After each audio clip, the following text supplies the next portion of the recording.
Okay guys, I'm recording this beginning of the project. This is a video that I've been working on for a little while now. I don't know if I want to really get into this, but I just thought I would cover it because a lot of people like to argue about this stuff. A lot of people think that they understand how differentials work when in all reality, I don't think people quite grasp it.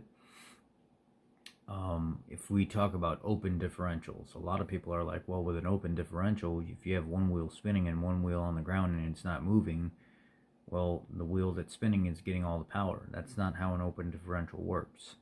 An open differential still supplies 50% of the power to both wheels. It's just one wheel is trying to move and it can't, and the other one is also getting 50% of the power and it's spinning freely because it has less traction than the one that's actually slow or not moving, and it allows those spider gears inside that carrier to rotationally, RPM wise, move one faster than the other. There's still 50% of the power being split between the two.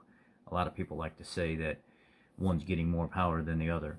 It's not the case. You still get 50% of the power to both rear wheels. It's just an open differential that allows the RPM of one wheel with less traction to seem like it's spinning faster and it's getting more power, but it's actually not.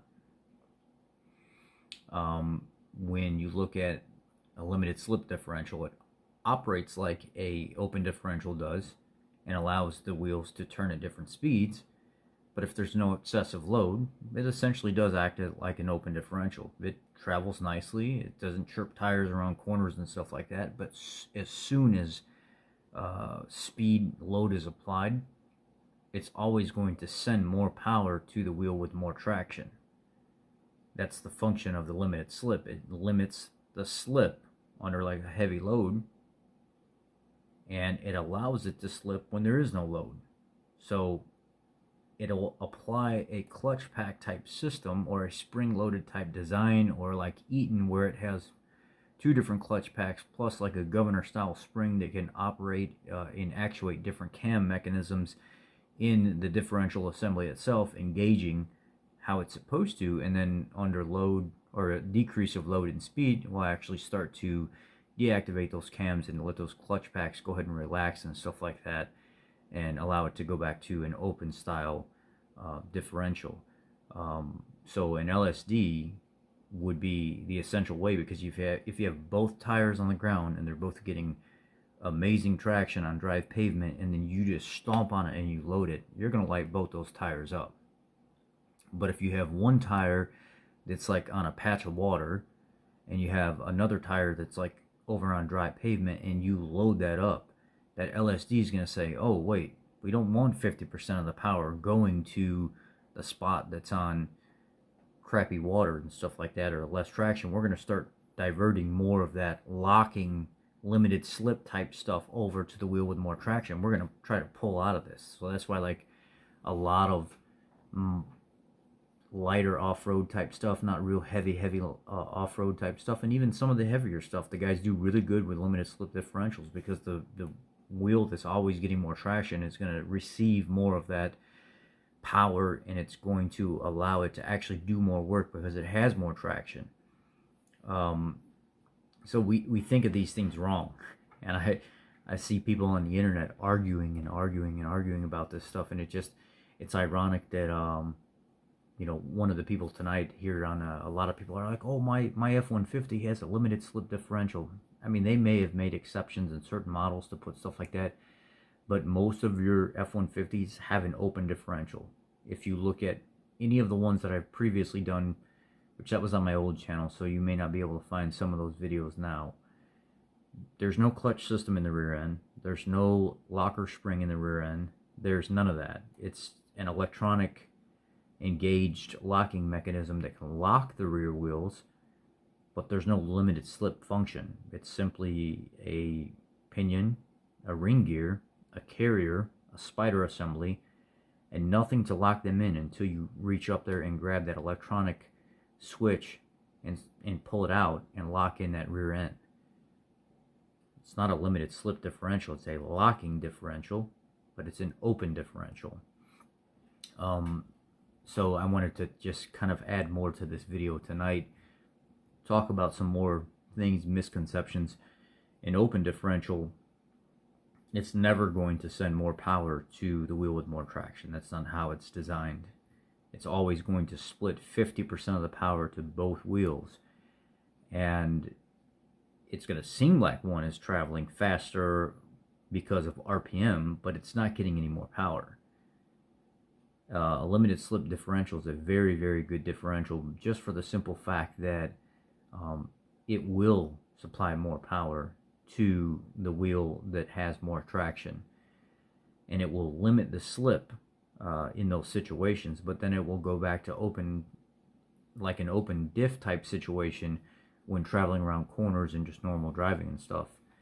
A locking differential, like for instance, we had a customer come in and they traded in like a 2015 or 2016 Ford F-250 gasser, and one of the porters tried to move the vehicle around to the back of the lot.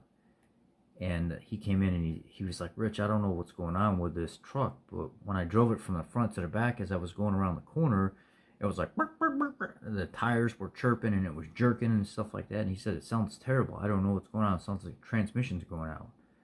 It's like, with tires, I mean, the tires are chirping and stuff like that. It sounds like something's wrong with the rear end, not the transmission. So I go out there and I drive the truck, and sure enough, as I'm going to just start to turn with that rear end locked in, it won't let the wheels turn independent of each other. So the inside wheel where it would turn less and the outside wheel where it would turn more, with an LSD, it still will function normal, just like an open diff will. A locking, they tried to turn at the same time. And what ended up happening is the customer found out their four-wheel drive switch in that truck, where you put it in four-wheel drive and then you can pull it out and lock the rear end, went bad.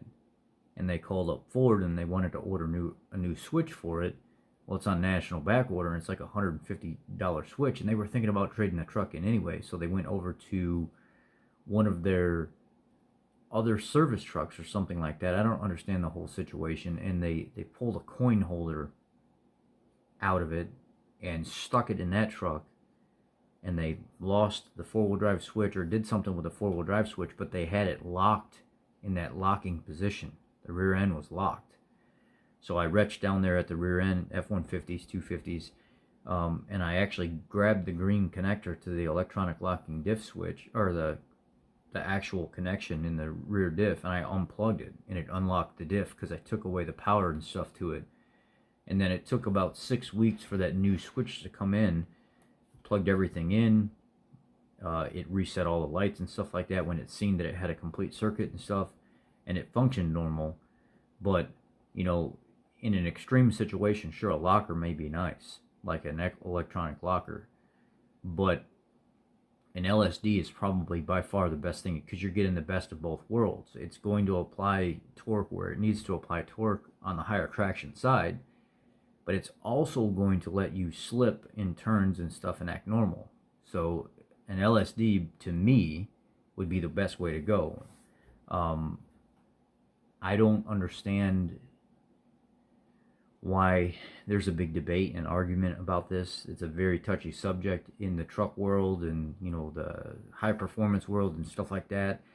And if you actually go watch like videos and stuff on the engineers that make this stuff and actually talk about how all you'll actually see that most people that think they understand how it works, they don't. Remember, an open differential, it splits 50% of the power to both wheels. It's RPM that makes it seem like one wheel is actually getting more power than the other, and it's not. Limited slip differential can apply more power to the actual traction side in an event where you need that power, or it can apply equal power to both wheels, or it can actually allow the wheels to slip as well, like it should. And then a locking rear differential simply just locks both wheels in at the same time. So there's the general misconception, and I've seen guys like literally at each other's throat, calling each other idiots and you know, all kinds of derogatory names and stuff over this subject. It's kind of silly, but at the same time, this is how it works. If you want to know if you have an open differential or not, jack up the back of your truck or your car if it's rear-wheel drive. and spin one tire forward and watch the other one rotate back in an open differential. You'll see. It's not a it's not rocket science, and that doesn't really work all the time either, but that's just a general way to do it. Thanks, guys.